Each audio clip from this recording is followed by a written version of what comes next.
This is the Morning Drive Podcast from Double T 97.3, getting you ready for today's sports day. 3 of the first 4 games have been at home, so at some point in time you're going to have to venture outside the 806, so that'll start this week. While having a little fun along the way. Always good if you can blame it on somebody else, right? Yeah, sure. Especially some media guy. Sure. Right, some media guy. Catch the show live weekday mornings from 6 to 9 on Lubbock Sports Station, Double T 97.3. 6:32 this morning with Jamie, Lent, and Jeff McGuire. I'm Chuck Heinz. Yates Flooring Center chat line is open. If you want to make a prediction on tomorrow's game, you can go to the Yates Flooring Center chat line for that. A new controversy in the NBA amongst the guys that do the analysis on TNT inside the NBA. Have you seen this? I have not. Okay. It only struck my fancy because I saw the word conspiracy and Shaquille and Charles Barkley and battle. Shaq is convinced there's more than one moon around the earth. He said, let me tell you my theory. He said, the other day I was riding, and he was on his, I guess he was on his bike. And the moon was on the left, and I kept going straight and didn't make any turns. And about 20 minutes later, the moon was behind me. After hearing Shaquille O'Neal out, Charles Barkley jumped in and says, "That's because it was moving, fool." And O'Neal says, "Nope, there's more than one moon." And then 45 seconds later, the moon was on my right. There's more than one moon. So I think there's just one. And then he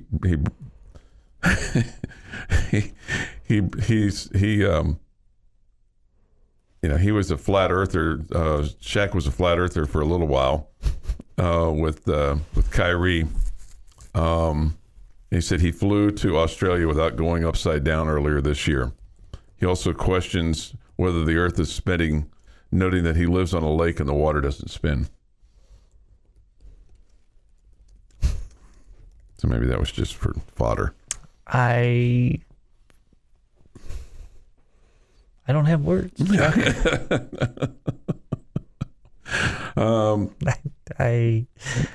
Then again, I mean, if I'm looking for science, I'm probably not going to Shaq and Sir Charles. Right? No, I don't think probably not the two guys. I think you're looking staying away for from my that. answers. Yeah. Didn't Shaq get a degree from LSU? I believe so. I mean, he had to go back for it. Like, I know he left early. I think he's gotten his. Yeah. This is a college-educated man who thinks there's more than one moon. I haven't had enough coffee. Kyrie Irving thought the Earth was flat. He went to Duke. He got into Duke. I think he was just. I think he Maybe just that went had to the something to do classes with- just for a semester. He was on the one-semester program. I think that had something to do with his basketball ability that he got into Duke. I think so. Yeah. I think so. Yeah. He's proven to be a really smart guy at the next level. The guy that caught Aaron Judge's ball says he's going to send it. He's going to take it to an auction. Corey Yeomans, he's from Dallas. So after weeks of deep conversation with his wife, she's a sports reporter. They are going to sell the ball with the Golden Auctions House. He turned down a $3 million offer for that baseball. $3 million. Three. Apparently, Big number. Apparently, the night that he caught it, after they got him out of the stands, a Yankee security officer went to meet with him and basically tried to offer him some tickets and memorabilia and a chance to meet Aaron Judge, but he turned down that opportunity. He thought maybe it'd be better for him to hang on to it and to sell it. And Aaron Judge doesn't. He said he didn't have any. He didn't have any problem with that. He said he caught the ball. He's the one that made the play out there in left field, so it's his right to do with it what he wants. Hopefully, he's making the right decision for him and his family. Judge also said he would not be involved bidding in the ball. He goes, I haven't signed my free agent deal yet, so I think that's a little out of my price range right now. Right. Right. Yeah, sure. I think when he signs his free agent deal, he'll be all right, though. That'd be tip money, right? And it's this was the number 62. So anyway, so he got that. Yeah. So Man, the Yankee, I was so close to it, Chuck. the Yankee director of security, Eddie Fasthook, offered memorabilia, photographs, and tickets, and said he would be the one to arrange that with Aaron Judge. Man, jeez, that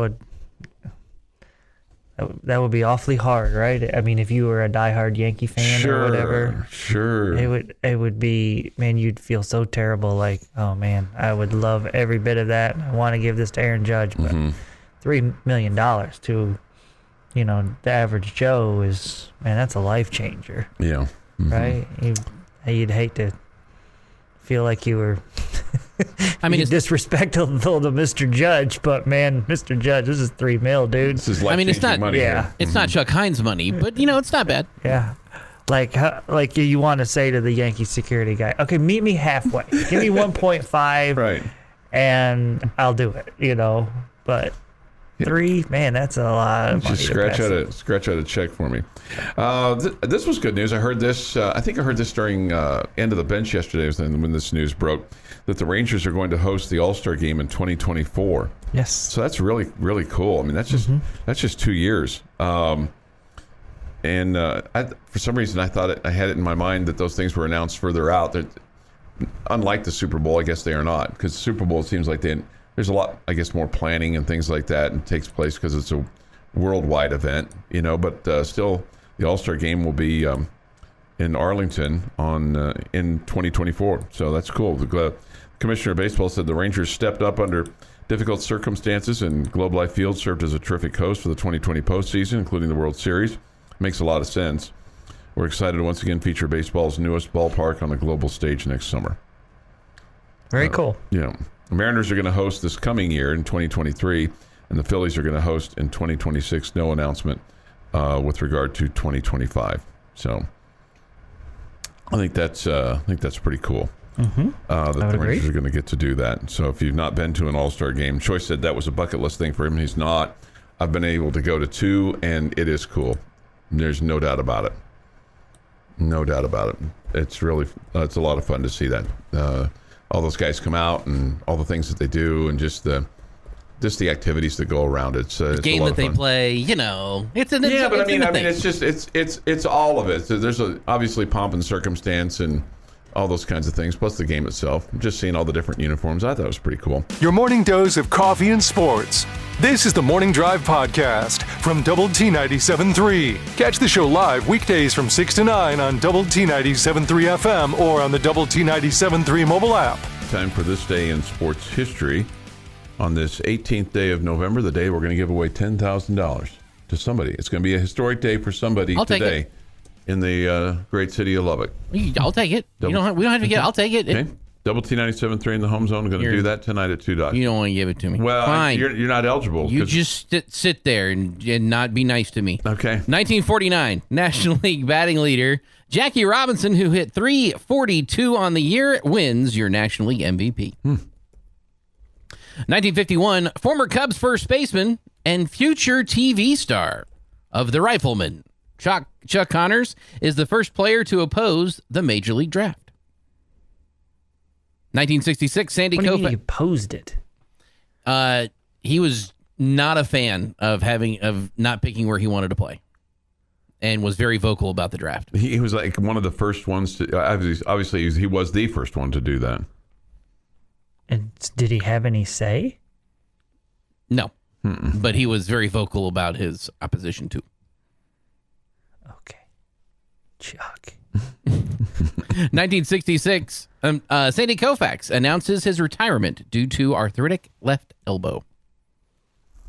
1975, Calvin Murphy of the Houston Rockets ends an NBA free throw streak of 58 consecutive games without missing a free throw. 1980, despite missing 45 games, George Brett wins the AL MVP. Must have been really good. Clearly. He broke his toe that year. He was doing laundry at his home, and Bill Buckner was coming up to bat, and Brett loved Bill Buckner and wanted to watch him bat, and he stubbed his toe and broke his toe. And that's what happened to him. 1987. Chicago Cubs' Andre the Hawk Dawson is the first player from a last-place club to win an MVP. The Hawk. He was great. Absolutely deserved that MVP. Probably deserved another one earlier in his career, too. But. With the Expos? Mm-hmm. In 2000, the 65th Iron Bowl took place. Auburn beats Bama 9-0 in Tuscaloosa. So not only a win on the road, but a shutout win on the road.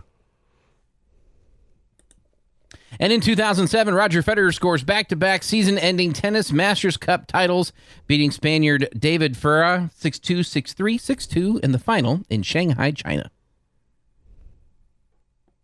It is National Apple Cider Day. Could use some of that tonight. Okay. Happy birthday to Owen Wilson, who's 54. David Ortiz is 47. Megyn Kelly, 52. Denny Hamlin, 42. Gary Sheffield, 54. C.J. Wilson's 42.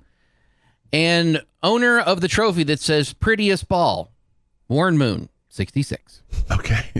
There's no doubt. I'm with you on that. I'm with you on that. I just broke Jamie. He's mocking you. I'm not. He did throw a really pretty ball. I know he is. And on this day in 1863, a dad getting ready for an out-of-town work trip. He has to give a speech. He knows what he's going to say. Nothing too long. But he's a bit distracted. His wife, Mary, is worried about their son, Tad, who is becoming very ill. They had already lost 2 sons to disease. Mary was also a little upset that her husband was still going to leave. Like, how can he leave in a time like this? But he needed to. Then he boarded the train and he went. He felt guilty the entire trip. When he arrived in Pennsylvania, he was handed a telegram saying that Tad was feeling much better now.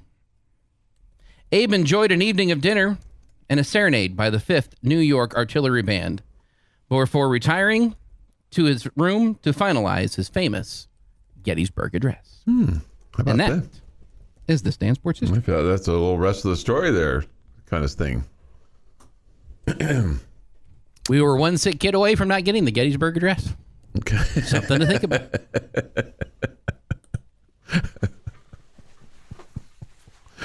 One sick. I think he probably still would have given it, right?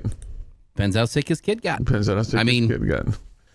He was worried the entire trip home. I thought you were going to tell us that him and Mary decided after all to go to the play. That's what I thought you were going to tell us. That wasn't in 63. I know. I had to take it back. That wasn't 63. That was about 4 months from now, right? Yeah. So Yeah. then I was thinking, not quite that time of year. Well, 4 to 6 feet of snow is too much for the NFL and Buffalo. And I mean, you certainly get it. You certainly understand. They've shifted that Browns and Bills game to Detroit because of the snow that's going to assail on Buffalo.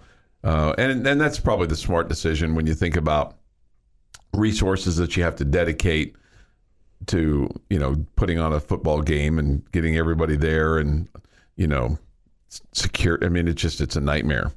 And so they probably need people clearing streets as opposed to worrying about shoveling out a stadium.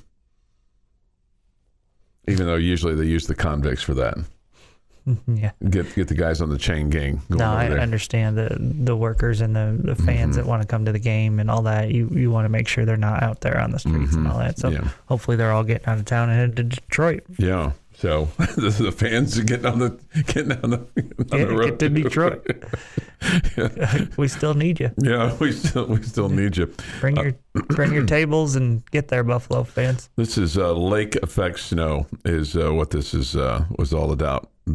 So that is not going to transpire. It's amazing how much difference just like an hour and a half can make or so. I got a friend of mine who lives outside of Boston. I asked him how much snow they're supposed to get this weekend. Outside of where? Outside of Boston. Outside I of thought you Boston. said Austin. I did too. Boston. Okay. And he was like, snow? What? So you pulled up the weather forecast. Nope. Sunny and cold. all weekend because he likes when it snows. I was like, Buffalo's getting like 4 to 6 feet. You're not getting anything. He's like, no.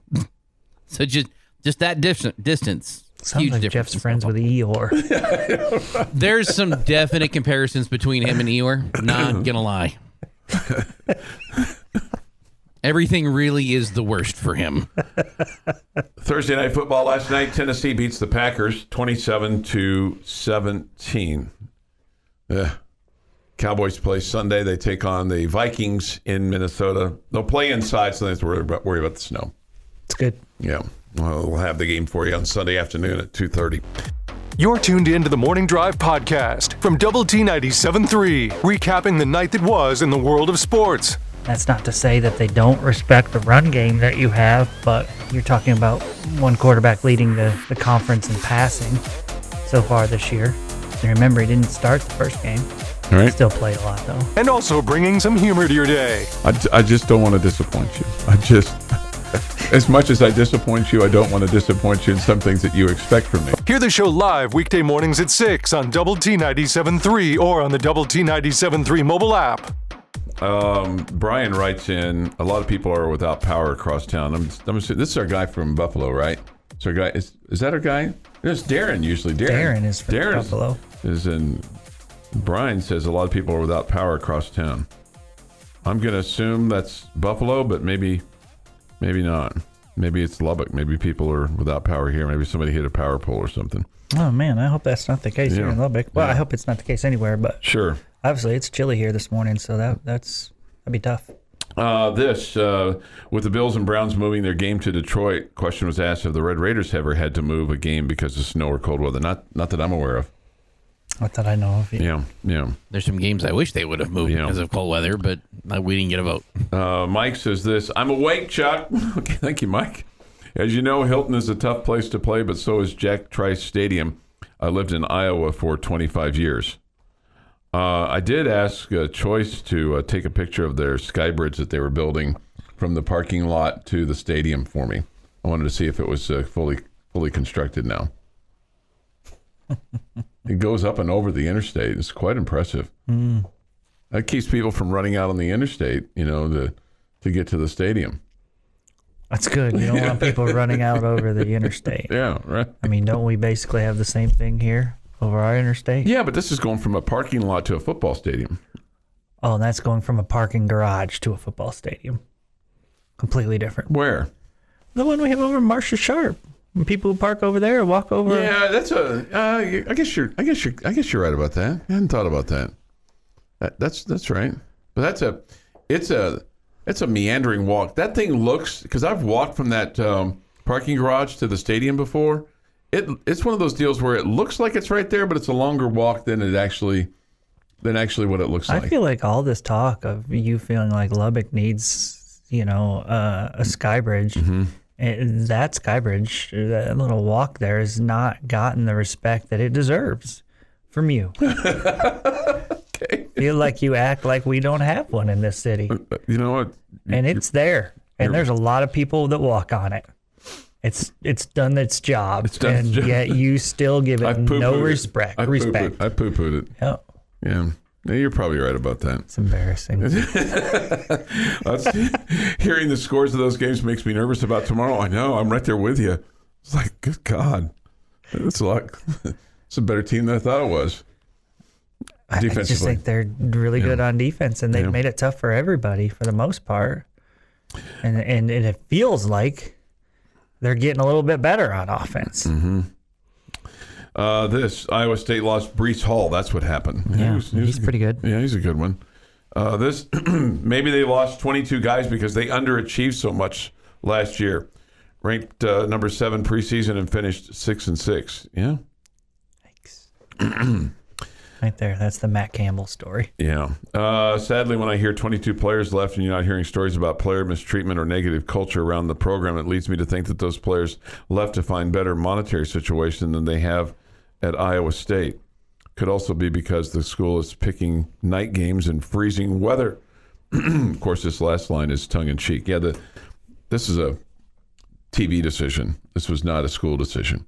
Mm-hmm. It's only a school decision when it's ESPN+. Yeah. Here's some good news, though, for the weather tomorrow. That once the game kicks off, Jamie, it's only going to go down 1 degree. Okay? From 6 to 5. 16 to 15. Okay. Be 15 at 7 o'clock tomorrow night there in sunny Ames. Well, for all the Red Raider fans that are traveling up there, I wish you the best of warmth.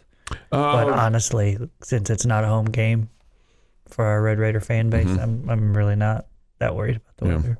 And so hopefully we handle it well. I guess in some regards you could say it's an advantage for Iowa State because they are a little more used to it. I guess so. Maybe I do feel like it'd be better off if it was warmer. They're numb to it. Brian says Lubbock. Literally numb to it, right? Yeah, right. Brian says numb to it with Lubbock with regard to people without power across town. So if you're without power, I feel bad for you. Okay, is it okay to be feeling bad for people as opposed to say sorry about you? Yes. Okay. Yes. Okay. Yeah. 100%. Okay. Yeah. I feel bad for you. Yeah. You should actually Genuine. use "I feel bad for you" almost every time you said "sorry about you." Yeah, right. Yeah, no, I think that's probably good. The walk from the Ranching Heritage Center to the stadium isn't bad. Okay. Chuck, when you get your sky bridge at the Womble, will you say it? Will you want it to say the Heinz Family Bridge or something like that? Yeah, something like that. Something like that. Fire sprinkler guy here, and I do all of the fire sprinklers at the parking garage. It's right across from the stadium, Chuck. Get it together. I'm not going in that elevator in that parking garage again. I mean, that thing scares me. Concerns me. Yeah. There's been some gum on the tracks of the elevator, and it's gotten stuck a couple of I thought it times was a just season. one time. Just one, sissy media guy gets scared. David Collier. and now nobody will ride it. Yeah. I am fortunate. Another great Lubbock landmark that you're disrespecting. Shelley says this: I'm spending this morning watching a high school tennis tournament. All the layers. Wish I had a turtleneck. Shelley, I've got a turtleneck on. I've never been colder in my life than watching my daughter play tennis. Yeah. What tennis tournament is going on that Shelley's at? I don't know where she is. Oh, does that make you a little jelly? No, I got basketball this weekend, so I'm good. Okay. I'm good. I'm glad we're inside. Okay. Mark says this: Hey Chuck, when I win the lotto, I will have a bridge built in your name. Thank you. Oh, and I was also supposed to tell you that I met a morning drive listener yesterday. I was working the door yesterday at the friendship basketball tournament. Awesome. Young lady wanted me to let you know that I met someone. Okay, good. I met a morning drive listener. Good. That's really cool. I'm Because glad. usually they just move past me and don't want to be known as a morning drive listener. Did she ask where I was or no? No, She did not ask where you were. Okay, well, She did not. that's okay. This question from the Yates Flooring Center chat line. So will tomorrow be a competition between the Tech offense and Tech defense and who can stay off the field the most? Offense will try to score quick so they can get back to the sideline heaters. A defense will try to cause 3 and outs to do the same thing. I like that thinking. That's good, man. Whatever motivates you. Yeah, right. That's something for Coach McGuire to, get on the old microphone when they get on the plane today and say, "This is Coach McGuire. Our goal is to get 3 and outs to get back to the heaters." And get touchdowns to get back to the heaters. Let's go. If they run the ball, the game's shorter. So they can get to the locker room faster where there's more heat. That's right. Short-term pain, long-term gain, Jeff. All those things, man. That's what you're thinking. That wasn't nearly as exciting as Lou Alcindor over here on the mic. Yeah. Doing his Airplane 7 version. Yeah, you like that? Yeah. Red Raider 2 Gun says, I'd love to see Tech run the football tomorrow. Yeah. Boy, I felt like that was a huge factor in winning last week. Mm-hmm. So I feel it's one of the biggest factors in the game. Will you be able to run the football against that defense? Because if you're able to do that, then they have to put more men in the box. They allocate more to the box. That opens things up for your passing game. And so to me, that's one of the major keys in this contest. Makes for a happy flight home if you do that. And warm too. And warm, yeah, and warm. You're listening to the Morning Drive podcast from Lubbock Sports Station, Double T 97.3, recapping the night that was in the world of sports. A little bit later on tonight, we'll have the Astros and the Diamondbacks. That'll be at 8. And then the Rangers playing at Seattle tonight. And also bringing some humor to your day. Was it pretty big? Yeah, I mean, Was it impressive? Yeah. Was it fascinating? I thought it was fascinating. It kind of smelled, but I mean. Hear the show live weekday mornings at 6 on Double T 97.3 or on the Double T 97.3 mobile app. Jamie's question of the day on Double T 97.3 is presented by Bizarre Solutions. Call them today for a free cybersecurity audit. What you got? What you got? What you got? What you got? Okay, my question today, I think is a hard one. Oh man, Friday? Why are we having hard questions? I think it's a hard one. Jamie, I couldn't even answer yesterday's question. I know he passed on my question. That's right. All right, I'm going with Red Raider football here. Okay, that's a good start. All right, before the season started, we talked about guys that we thought would have a chance to be first team all conference, or, maybe make an all-American team or whatever. Okay. I want you to give me 3 guys that you think deserve consideration or could be on the All Big 12 first team. 3 players. Okay. Chuck Heinz, you're on the clock. Go. Well, Tyree Wilson's got to be on that list. Okay, that's Captain Obvious, right? That's the layup. Yep. Okay. I'm going to say Krishan Merriweather too. Okay. Okay. Mm-hmm. And I think I'm going to stay. I think I'm going to stay all defense. And can I give you 1 + 1? Because I think both these guys deserve consideration. So can I give you 2 more? Sure. Co guys, Dadrian, Taylor Demerson, and Malik Dunlap. In fact, I'll take Tyree Wilson off the list because that's free space on bingo. No, I originally, the purpose of me putting 3 is because I thought there were 2. Okay. Okay. So the purpose was who's the other guy? Here, I've given you 4. All right, Jeff? Okay, so the 2, Wilson and Merriweather.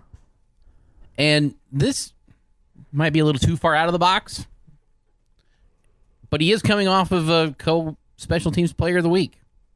I'll take Trey Wolf. You all of a sudden have become the kicking guy of this show. Well, I'm noticing he's making more kicks than a lot of other guys in the Big 12 have been. Okay. And he's not hitting the uprights as much as other guys in the Big 12 have been, and hasn't missed a bunch of kicks to lose games like other guys in the Big 12 have.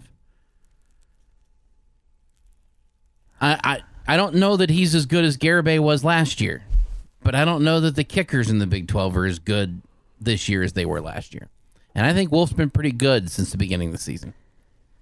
I'd be lying to you if I told you I knew the numbers or, had a good feel for which kickers were good and bad in the Big 12 conference. I know I wouldn't vote the Kansas guy as the first team guy.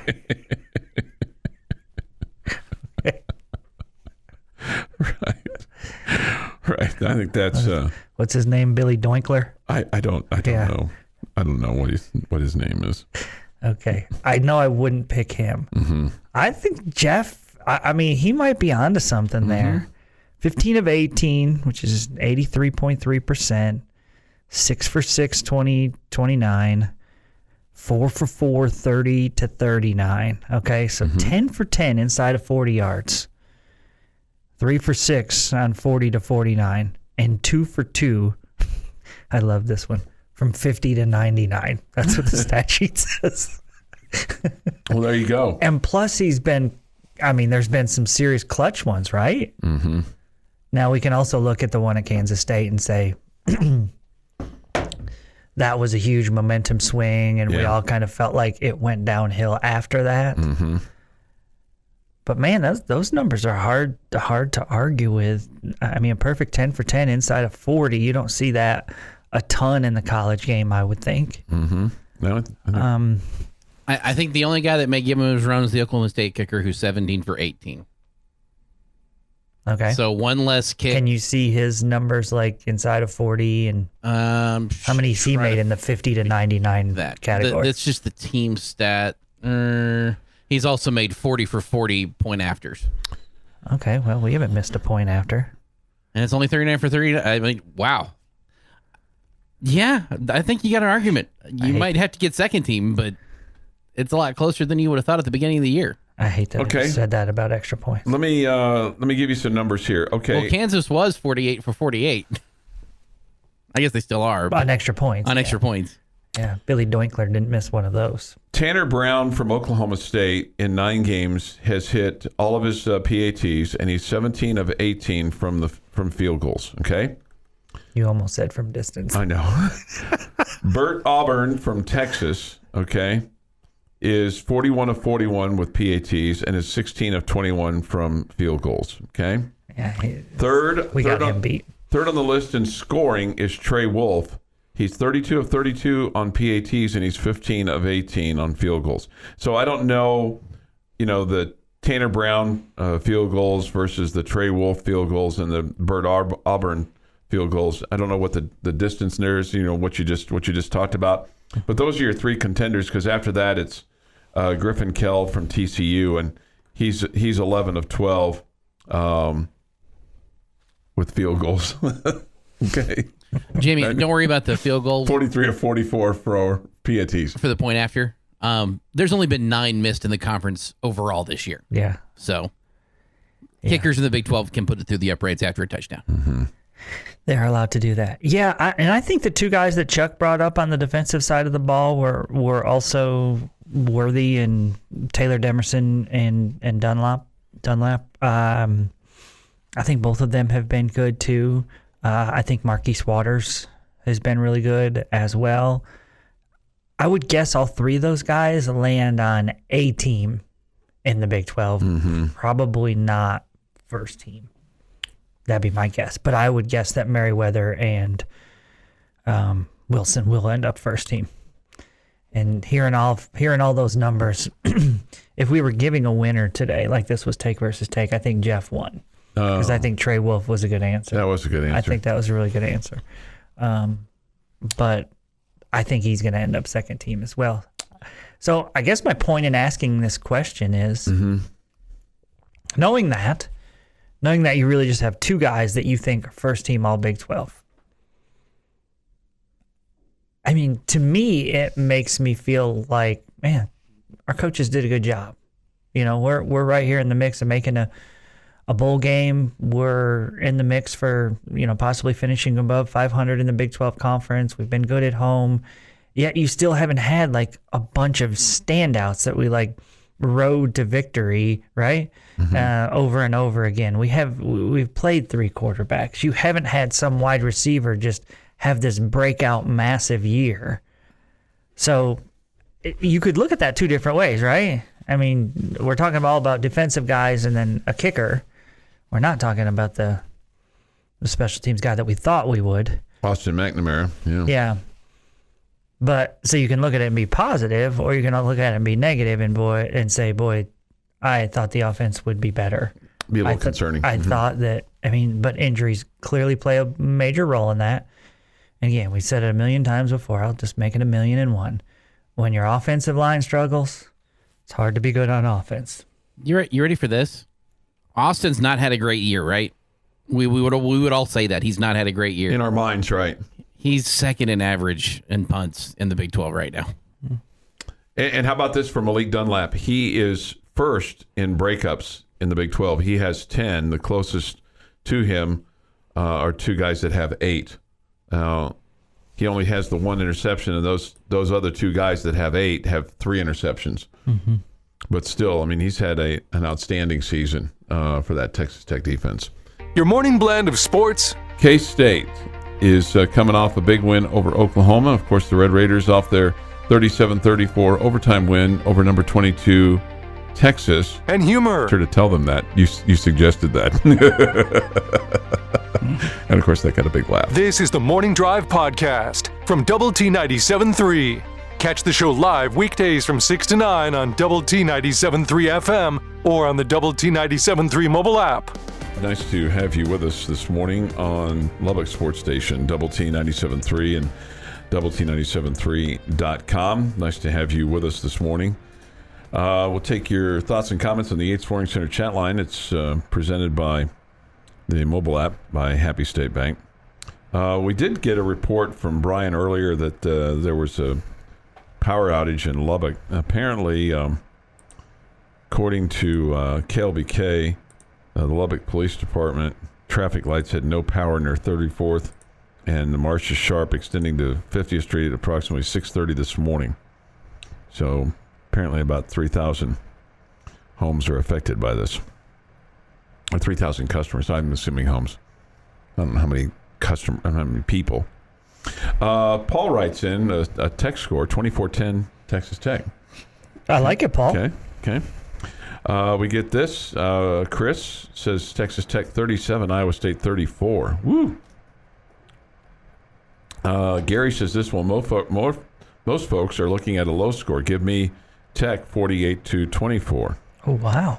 48. Wow, goodness. That screams a bunch of turnovers for Iowa State.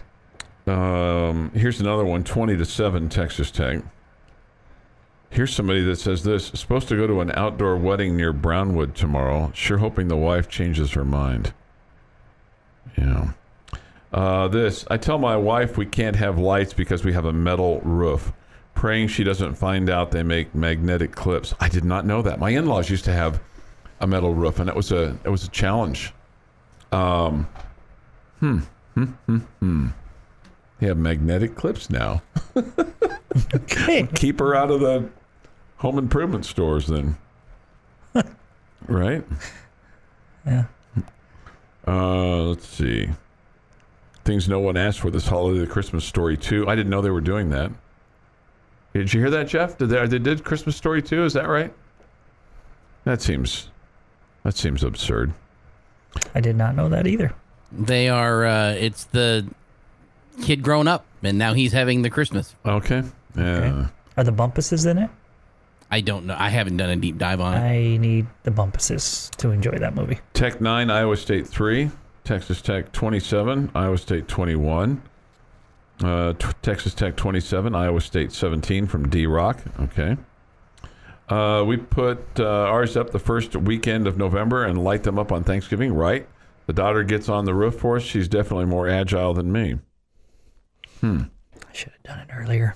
I considered standard time to have outdoor decorations up is Thanksgiving to New Year's. What are y'all's opinions on that? Mine are up, and I turn them on Thanksgiving night, and last night of them on is New Year's night. I think you can do whatever you want to do. But you can do whatever you want to do. He asked for what I do. Yeah. So. Yeah, I turn mine on. Yeah. Outdoor ones, I turn them on Thanksgiving. This 17-13 Tech, big defensive stand to close the game. How about this? Tech 7, Iowa State 5. 5.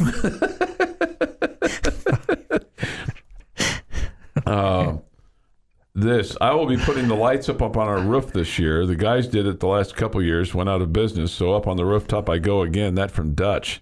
Dutch, there's plenty of people that can do this for you. Dutch doesn't need to be getting on the roof.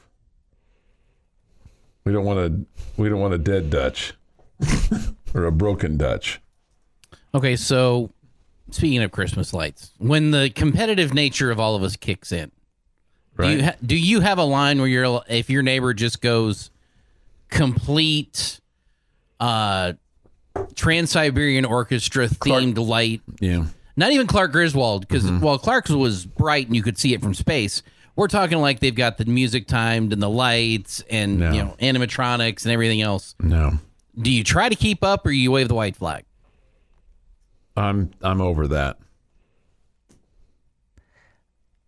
I've never had that problem because mine are the best. Oh. Ooh, there you go. No, I'm joking. I would not try to keep up with somebody. I can't do that. Yeah, I can't do that. I do what I'm comfortable with. Yeah. I like a little bit of pizzazz to it, but I like it to be classy. I don't want to go over the top. We get this 38-24 good guys. I like that. Okay. They have lights they have lights that with cells that have magnets on the back of them. No clip needed in some cases. Okay. That's great. You know, the guy that the original like Christmas light holders for your little plastic shingle tabs, that was invented here in Lubbock. Oh, yeah? Yeah, there's a guy here in Lubbock that did that. He made a lot of money on it. Sneed Bullfighter says this: I guarantee if Sneed lived next to Chuck, there'd be a Christmas light competition. No question. No doubt about it. In that situation, I would want to be on the other side of one of them. So they're next to each other. I'm on the other side, and I would just point an arrow and lights to those two. I would like to be on the other side of Lubbock from that. D-mail says 2717 Tech. Okay. Mark says, I have those lights that you stick into the ground and they shine on the house. Okay. Good for you. Man, we woke everybody up, Jimmy. I think everybody just slept in this morning. Yeah. Yeah. This riveting discussion that we've been having here for the last 25 minutes. Why can't we sleep in one morning? I mean, everybody else gets a chance. Why don't we get to? You can. You can. Next Thursday. Next Thursday, Jim. Yeah. Sleep it. Juan says this: Tech 24, Iowa State 13. We get this. We take care of the ball. Tech wins 20-9. Wreck 'em. Wreck 'em. Brian says this: the guy who invented the magnet on the back on the light cord is from Lubbock and was in Shark Tank. Okay. Did not know that. How about that? That's pretty cool. I wonder what Bullfighter's got going on at his house. Maybe we should also, like, once you guys get your lights up and your little decorations out and all those kinds of things, take a picture of them and hit us up on the Yates Flooring Center chat line. And there's no prize, but you can just have bragging rights. Okay. Yeah, maybe we'll do that the Monday after Thanksgiving or the Tuesday. Give you a chance to kind of get everything plugged in okay. 8:22 If this Tech morning. loses. If what? If Tech loses. Oh, yeah, because we won't want to talk about the football game. Yeah. Tech wins. I'd prefer we talk about football than Christmas lights. Bill says this: Gary's Products of Lubbock invented the Christmas light clips. Yeah. Okay. Lonnie Gary, that's the guy, the original one. Lonnie Gary, a local architect, invented the light tab. I worked at the manufacturer that made them. We made them by the trainload. Yes. Bullfighter says this: I don't have time for lights at my house. I have to have my heat lamps for my chickens. Okay. Somebody says this: if Sneed and Chuck lived next to each other, it would be like the movie Deck the Halls. That doesn't sound complimentary. I can Trust assure that you, feeling. It's not. I can assure you, if the Heinzes lived next to the Sneeds, we'd be brighter with our lights than the Sneeds.